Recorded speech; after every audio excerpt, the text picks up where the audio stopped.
ஆண்டவராகிய இயேசு கிறிஸ்து சொல்லுகிறார் பாருங்க, உன் தகப்பனையும் உன் தாயையும் கனம் பண்ணுவாயாக. ஆண்டவருடைய பிள்ளைகள் இந்த நாட்களிலே பார்த்தீங்கன்னா உலகத்திலே உலகத்தின் மாயைக்கு எத்தனையோ பிள்ளைகள் சிக்கி கொண்டு இருக்கிறார்கள். உலகத்தின் மாயை என்று சொல்லும்பொழுது அநேகருடைய ஃப்ரெண்ட்ஸுகள், உடன் இருக்கிற நண்பர்கள் பார்த்தீங்கன்னா அவர்களை தவறான வழியிலே அவர்களை இழுத்து கொண்டு போகிறார்கள். தேவ பிள்ளைகள் நாம் எப்படி இருக்க வேண்டும் என்று சொன்னால், கர்த்தருக்கு பயப்படும் பொழுது, அவருடைய சத்தத்துக்கு நாம் கீழ்ப்படியும் பொழுது, உலகத்தின் மாயைகளுக்கும் உலகத்தின் அசுத்தங்களுக்கும் கர்த்தர் நம்ம என்ன பண்றாரா, விலக்கி பாதுகாக்கிறார். உலகத்திலே சொல்லுகிற ஆட்கள் பாருங்க, தாய்க்கு விரோதமாய் எழும்புகிற ஆட்கள் நம்ம எத்தனையோ செய்திகளை பார்க்க முடியும். எத்தனையோ காரியங்கள் தாய்க்கு விரோதமாய் பிள்ளைகள் எழும்புகிறது, தகப்பனுக்கு விரோதமாய் பிள்ளைகள் எழும்புகிறதை நாம் பார்க்க முடியும். ஆனால் வேதம் சொல்லுகிறது பாருங்க, உன் தகப்பனையும் உன் தாயையும் கன பண்ணுவாயாக. இதுதான் கற்பனை என்று எழுதப்பட்டிருக்கிறது. ஆண்டவர் சொல்லுகிற முதல் காரியம் என்னவென்று சொன்னால், நீங்கள் தாயும் தகப்பனையும் கன பண்ணும் பொழுது அந்த ஆசீர்வாதம் உங்கள் மேல் கடந்து வரும். ஹல்லேலூயா. எந்த குடும்பங்களில் எல்லாம் தன் தாய் தகப்பனை அவர்கள் கனம் பண்ணுகிறார்களோ அந்த குடும்பம் ஆசீர்வதிக்கப்பட்ட குடும்பமாய் இருக்கிறது. ஹல்லேலூயா. அந்த குடும்பம் தான் கர்த்தருக்கு பயந்து நடக்கிற ஒரு குடும்பமாய் இருக்கிறதை நாம் பார்க்க முடியும். நீதிமொழிகள் 23:22 நாம வாசிக்கும் பொழுது, உன் தாய் வயது சென்றவள் ஆகும்போது அவளை அசட்டை பண்ணாதே. எத்தனை பிள்ளைகள் பாருங்க இந்த நாட்களிலே தாய் சொன்ன என்ன பண்ண மாட்டாங்க, போமா உங்களுக்கு வேற வேலையே கிடையாது என்று சொல்லி அசட்டை பண்ணி கொண்டு போகிற பிள்ளைகள் உண்டு. தாயார் சொல்லுகிற காரியத்தை என்ன பண்றாங்க, அசட்டை பண்ணுகிறாங்க. உங்களுக்கு ஒண்ணுமே தெரியாது, உலகமெல்லாம் என்ன பண்ணி போச்சு, மாறி போச்சு, ஒவ்வொரு நாள் மாறிக்கொண்டே இருக்கிறது என்று சொல்லி பிள்ளைகள் தாயாருடைய வார்த்தையை அசட்டை பண்ணுகிறதை பார்க்கிறோம். இங்கே நீதிமொழிகளிலே சொல்லப்பட்டிருக்கிறது, உன் தாய் வயது சென்றவள் ஆகும்போது நீ என்ன பண்ணாத, அவளை அசட்டை பண்ணாதே. யோபு சொல்லும்போது சொல்லுகிறார் பாருங்க, 12:12 முதியோரிடத்தில் என்ன இருக்கா, ஞானமும் வயது சென்றவர்களிடத்தில் புத்தியும் இருக்கும். பாருங்க, நம்முடைய தாய் தகப்பன்மார்கள் எதற்காக இருக்கிறார்கள், தங்களுடைய பிள்ளைகளை நல்வழிப்படுத்தும்படியாக, நம்முடைய பிள்ளைகள் தேவனுக்கு பிரியமாய் நடக்கும்படியாக, அவருடைய சத்தத்தை கேட்கும்படியாக தாய் தகப்பன் என்ன பண்ணுவாங்க, பிரயாசப்படுகிறதை நாம் பார்க்கிறோம். அப்போ பிள்ளைகளாகிய நாம் என்ன பண்ணணுமா, முதியோர்கள், அதான் முதியோரிடத்திலே ஞானமும் வயது சென்றவர்களிடத்திலே புத்தியும் இருக்கும் என்று சொல்லப்பட்டிருக்கிறது. அப்படியாய் அவர்கள் முதியோர் சொல்லுகிற ஆலோசனைகள் நாம் என்ன பண்ணக்கூடாதா, ஒருபோதும் தள்ளி விடாதபடிக்கு நாம் எச்சரிக்கையாய் இருக்க வேண்டும். அவர்கள் சொல்லுகிற ஆலோசனைகளை நாம் கேட்டு நடக்கும் பொழுது அது நமக்கு மிகுந்த ஆசீர்வாதத்தை கொண்டு வருகிறதா இருக்கிறது.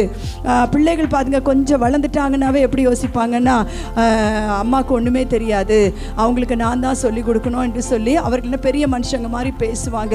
அதே போல பார்த்தீங்கன்னா பிள்ளைகளுடைய எண்ணங்கள் எப்பவுமே எப்படி இருக்கும்னாக்கா, நம்முடைய தாய் எப்பவுமே எப்படி இருப்பாங்க, ஒரு 18 வயசு போல அவர்கள் என்ன பண்ணிருப்பாங்க, உற்சாகமா இருப்பாங்க, இங்க ஓடுவாங்க, இங்க வருவாங்க, இந்த வேலையெல்லாம் செய்வாங்க என்று. பிள்ளைகள் எத்தனை வயசானாலும் பிள்ளைகளுடைய மனப்பக்கம் எப்படி இருக்கும்னாக்கா, அவர்கள் எல்லா வேலையும் செய்ய முடியும், எங்க அம்மாவால இந்த வேலை செய்ய முடியும், அந்த வேலை செய்ய முடியும் என்று சொல்லி பிள்ளைகளுடைய கவனத்துக்கு நான் சொல்லுகிறேன். ஒரு தாயானவள் என்னன்னாக்கா, ஒரு வயது செல்லும் பொழுது அவர்களுக்கு என்ன வருகிறது, பலவீனங்கள் வருகிறது, அவர்களுக்கு சோர்வுகள் வருகிறது, சில காரியத்தை செய்ய முடியாது, அவர்கள் அசதியாய் காணப்படுவார்கள். ஆனால் பிள்ளைகளாய் நாம் என்ன பண்ணணுமா, தாயாரை உற்சாகப்படுத்துகிறவர்களா, அவர்களுக்கு துணை நிற்கும்படியாய் நாம் இருக்க வேண்டும் என்று வேதம் சொல்லுகிறது. பாருங்க, எல்லா சூழ்நிலைகளிலும் அவர்களுக்கு நாம் என்ன பண்ணணுமா, கனத்தை கொடுக்கிறவர்களாய் இருக்க வேண்டும். பாருங்க, பணம் மட்டும் தாய் தகப்பனுக்கு முக்கியம் கிடையாது. ஒரு காரியத்தை நான் உங்களுக்கு சொல்லுகிறேன். நம்முடைய தாம்பர பகுதியில் தான் இந்த காரியம் நடந்தது. நம்ம நினைக்கலாம், பிள்ளைகளாக என்ன நினைக்கலாம்க்கா, நான் நல்லா சம்பாதிக்கிறேன், எங்கள் அம்மா அப்பாவை நல்லா பார்த்துக்கிறேன். ஆனால் என்ன பண்ணுறோன்னா, அவர்களை ஒரு இடத்துல எப்படி வச்சுருக்கிறோன்னா, தனியாக ஒரு அனாதையை போல் வைத்திருக்கிறோம். சிலர்லாம் கேட்கும்போது ரொம்ப ஆச்சரியமாக இருக்கும். என் தாய்க்கு நான் நல்ல பெரிய வீட்டை கட்டி கொடுத்துருக்குறேன், எல்லா வசதியும் இருக்குது, ஆனால் நீங்கள் இருக்கிறீங்களா பிள்ளைகள் தாயாரோடனா? கிடையாது. அங்கே தாய் எப்படி இருக்கிறாங்க, தனியாளாக தான் இருக்கிறாங்க. அது எப்படின்னா, உயிரோடு வைக்கப்பட்ட ஒரு கல்லறை, அதாவது நம்ம உயிரோட வைத்தது போல ஒரு காரியமாக தான் இருக்கும். அப்போ இந்த நாளில் யோசிச்சு பார்க்கணும், எல்லா பிள்ளைகளும் தன்னுடைய தாயை நாம் எப்படி வைத்திருக்கிறோம். அந்த கடந்த வருடங்களுக்கு முன்பதான் நீங்கள் நியூஸ்லலாம் பார்த்துருப்பீங்கன்னு நினைக்கிறேன். அது என்னுடைய இருதயத்தை ரொம்ப காயப்படுத்தின ஒரு காரியம். அமெரிக்கா தேசத்திலிருந்து, அதான் அவங்க பிள்ளை அமெரிக்கா தேசத்தில் தன் மனைவி பிள்ளைகளோடு இருக்கிறார். வயதான தாயானவர் இந்த தாம்பர பகுதியில் தான் ஒரு வீட்டில் இருக்கிறாங்க. ஒவ்வொரு வாரமும் அவங்க பிள்ளை பேசிகிட்டே இருப்பாங்களா, இந்த தாயாரும் பேசி பேசிக்கொண்டே இருப்பாங்களாம். கொஞ்ச நாள் ஆனவன் அந்த பிள்ளை வந்து தன்னுடைய தாய்க்கு தேவையான எல்லா பணங்கள் எல்லா வசதியும் செய்து கொண்டே இருந்தாங்களாம். அப்போ ஃபோன் பண்ணி ஒரு வாரம் பேசிப்பாங்க, எல்லாம் பண்ணுவாங்களாம். ஆனால் தாயிடத்துலேருந்து கிட்டத்தட்ட 1 மாசமா ஃபோன் வரவே இல்லையா. அவரும் போட்டு பார்க்குறாரா, எடுக்கிற சூழ்நிலை கிடையாதான். அப்போ என்ன ஆச்சுன்னு சொல்லிட்டு அக்கம் பக்கத்தில் விசாரிச்சிருக்காங்க, அவங்களுக்கும் ஒன்றும் தெரியல. கடைசியாக அவரே என்ன பண்ணிட்டாரா, வந்துட்டாரா இந்தியாவுக்கு வந்துட்டு இந்த தாம்பர பகுதிக்கு தான். அவர் கடந்து வரும்போது பார்த்தீங்கன்னா அந்த வீடு பூட்டப்பட்டிருந்திருக்குது உள்பக்கமாக. அவர் கதவுகளை உடைத்து அந்த போலீஸோட உதவியோட கதவுகளை உடைத்து விட்டு அவர் உள்ளே நுழைந்து பார்க்கும்போது பார்த்தீங்கன்னா அந்த தாயார் எப்படி இருந்தாங்கன்னா ஒரு எலும்பு கூடு போல மரித்து போய் அந்த சேரில் சாய்ந்தது போல அவர்கள் மரித்து போயிருந்தார்களாம். அது எனக்கு ரொம்ப வேதனையை கொடுத்துச்சு. ஏன்னா நமக்கு என்னதான் பணம் வாய்ப்புகள் இருந்தாலும் ஒரு தாயானவள் அவளுடைய நிலைமையை நீங்கள் நினச்சி பாருங்களேன். அவள் எப்படி மரித்து போயிருப்பா. அவர் பிள்ளைக்கு தெரியல, அவள் எப்போ மரிச்சான்னு தெரியல. ஆனால் பாருங்க, அவன் வந்து உள்ளே பார்க்கும்போது ஒரு எலும்பு கூடு தான் இருந்துச்சான். அங்கே வேற சதை எதுவுமே இல்லாதபடிக்கு அந்த சோஃபாவில் அவங்க சாய்ந்தபடி அவர்கள் மரித்து போயிருக்கிறார்கள்.